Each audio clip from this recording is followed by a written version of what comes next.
Good morning mga boss! At today, nagpe-prepare na tayo para mag-duty tayo sa Grab Padre Garcia team. Ayan, syempre, medyo late na tayo niyan. And late na tayo nagising kasi late na tayo nakauwi kagabi. Alright, so helmet na yan. And ready to go na tayo mga boss. Yes!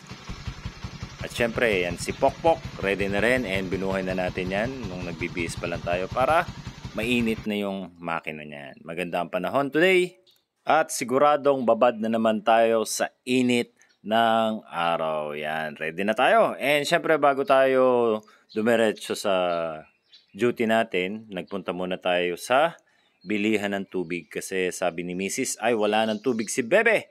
Ayan, dito na tayo sa 7-Eleven. Yan, shoutout sa'yo 7-Eleven. At bibili tayo ng tubig ni Bebe natin.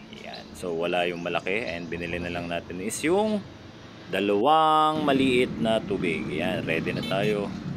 So let's go. Dadala na lang natin to sa bahay. Yan, nadala na natin and nadaan na natin kay Mrs.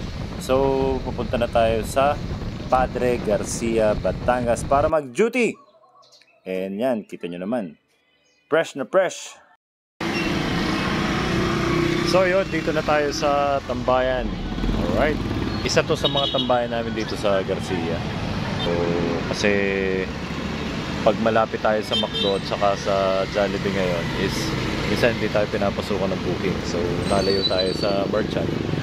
And ito yung isang tambayan dito. Ayan.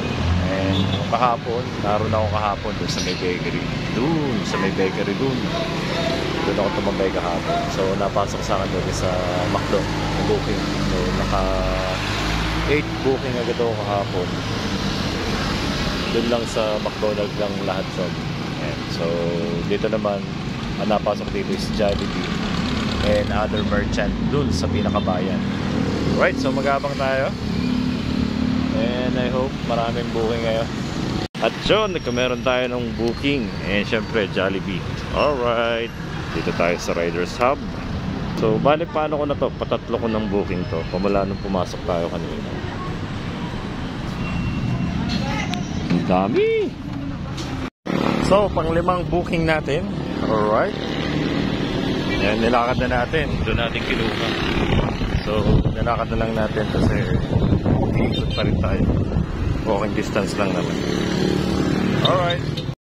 So, papakita ko sa inyo yung mga dinadaanan ko para lang ma-deliver yung mga order nyo sa amin sa Grab. Yan. So, napaka gubat. And syempre, rough road dyan. Yan. Naghahanap din tayo ng mga shortcut na daan para mapatipid tayo sa gas. Yan. Syempre, ang gamit nating motor is si Pokpok and Rider FI to. So, medyo malakas-lakas sa gas. So, kailangan talaga natin magtipid para hindi masyadong malaki yung nagagas natin sa araw-araw. Ayan. So, sobrang init, pero laban lang tayo. Next booking is Grab pabili. Ayan, nagpabili siya. Hindi siya gumamit ng Grab Food App. Ayan. So, pabili yung ginamit niya. Pabor sa amin kasi malaki yung aming kikitain. And yan. At ito pa rin yung mga daan na dinadaanan natin sa araw-araw. Hindi naman sa araw-araw, pero usually, ito yung mga daan unexpected na madadaanan natin dun sa mga umo-order sa atin sa Grab. So, first time pumapadaan dito kasi first timer na nag-order si customer sa Grab Padre Garcia. So, medyo malayo kasi ginagawa pa yung daan dito. So, magabok, madulas, and makikita nyo yan, napakakapal ng gabok dyan and sobrang dulas. So, kailangan talaga laging mag-iingat tayo. Uy, madulas. Uy.